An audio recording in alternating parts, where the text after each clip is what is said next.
আজকে জাতিসংঘ যেটা সমাধান করতে পারে নাই, আমি চ্যালেঞ্জ দেবো সেটা ইসলাম পারবে। কারণ জাতিসংঘের আগের মহাসচিব তিনি বলেছেন বিশ্বের মানবাধিকার রক্ষায় আমরা ব্যর্থ, কিন্তু আমি প্রমাণ দিব বিশ্বের মানবাধিকার রক্ষায় আল্লাহর দেওয়া জীবন বিধান একমাত্র সক্ষম। উগ্রবাদ মোকাবেলায় ধর্মের প্রকৃত শিক্ষা শীর্ষক হেজবুত তৌহিদের উদ্যোগে এক জমজমাট মতবিনিময় সভা অনুষ্ঠিত হয়েছে। আজ সকাল 10টায় রাজধানীর জাতীয় প্রেস ক্লাবের তোফাজ্জল হোসেন মানিক মিয়া হলে এই মতবিনিময় সভার আয়োজন করা হয়। সংগঠনের কেন্দ্রীয় যুগ্ম সাধারণ সম্পাদক রুফায়দা পন্নীর সভাপতিত্বে মূল বক্তব্য উপস্থাপন করেন হেজবুত তৌহিদের সর্বোচ্চ নেতা ইমাম হুসাইন মোহাম্মদ সেলিম। তার বক্তব্যে তিনি সুস্পষ্টভাবে উল্লেখ করেন, বাংলাদেশ একটি কঠিন পরিস্থিতির মধ্য দিয়ে যাচ্ছে। উগ্রবাদী একটি গোষ্ঠী পরিকল্পিতভাবে বাংলাদেশের উন্নয়ন, অগ্রগতি এবং স্থিতিশীলতা নষ্ট করার জন্য ষড়যন্ত্র চালাচ্ছে। ধর্মের নামে চলা এই অধর্মের বিরুদ্ধে জনসচেতনতা সৃষ্টি করতে হলে ইসলামের প্রকৃত শিক্ষার কোনো বিকল্প নেই বলে তিনি উল্লেখ করেন। তিনি আরও বলেন, একজন দেশপ্রেমিক নাগরিক হিসেবে মানবতার কল্যাণে ইসলামের প্রকৃত শিক্ষা প্রচারের কাজ চালিয়ে যাচ্ছে হেজবুত তৌহিদ। এই উগ্রবাদী গোষ্ঠীটি হেজবুত তৌহিদের বিরুদ্ধে প্রতিনিয়ত ষড়যন্ত্র করছে, অপপ্রচার চালাচ্ছে। তিনি সরকারকে এ ব্যাপারে কার্যকরী পদক্ষেপ গ্রহণ করার আহ্বান জানান।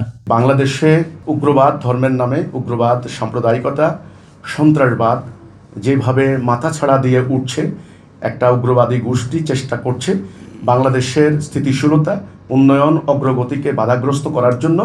সেটাকে মোকাবেলা করতে হলে আমি মনে করি এদেশের যারা দেশপ্রেমিক জনগণ আছেন, যারা শান্তিপ্রিয় মানুষ আছেন, ধর্মপ্রাণ মানুষ আছেন, মোমেন বান্দা আছেন, ইমানদার, আমি মনে করি তাদের প্রত্যেক মানুষকে দল, মত, ধর্ম, বর্ণ নির্বিশেষে তাদেরকে ঐক্যবদ্ধ হতে হবে।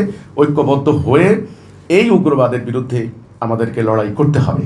এবং এই উগ্রবাদের বিরুদ্ধে আমরা বলেছি শুধুমাত্র শক্তি দিয়ে হবে না, শক্তির পাশাপাশি একটা সঠিক আদর্শ লাগবে, একটা আদর্শিক বক্তব্য লাগবে, একটা কাউন্টার ন্যারেটিভ লাগবে, একটা কাউন্টার আইডিওলজি লাগবে।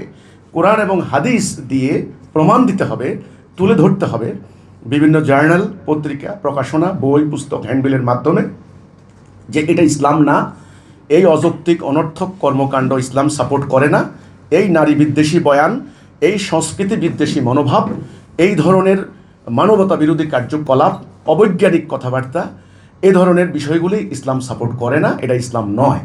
এই ব্যাপারগুলি তাহলে ইসলামটা কী, প্রকৃত ইসলামটা কী, সেটা ধর্মপ্রাণ মানুষের সামনে তুলে ধরতে হবে।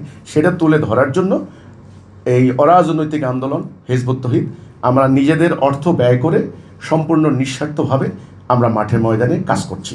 ঢাকা মহানগর হেজবুত তৌহিদের সভাপতি ডাক্তার মাহবুব আলম মাহফুজের সঞ্চালনায় সভায় আরও বক্তব্য রাখেন সাবেক মন্ত্রী ও সংসদ সদস্য এম নাজিম উদ্দিন আল আজাদ, অবসরপ্রাপ্ত ব্রিগেডিয়ার জেনারেল হাসিনুর রহমান বীর প্রতীক, অবসরপ্রাপ্ত brigadier general Shamsuddin Ahmed, colonel Ferdous Aziz, colonel Mohammad Alauddin, অবসরপ্রাপ্ত লেফটেন্যান্ট কর্নেল সৈয়দ মঞ্জুরুল আলম সহ বিশিষ্ট শিক্ষাবিদ, আইনজীবী, জ্যেষ্ঠ সাংবাদিক, গবেষক এবং বিভিন্ন পেশাজীবী ও সচেতন নাগরিক অংশগ্রহণ করেন।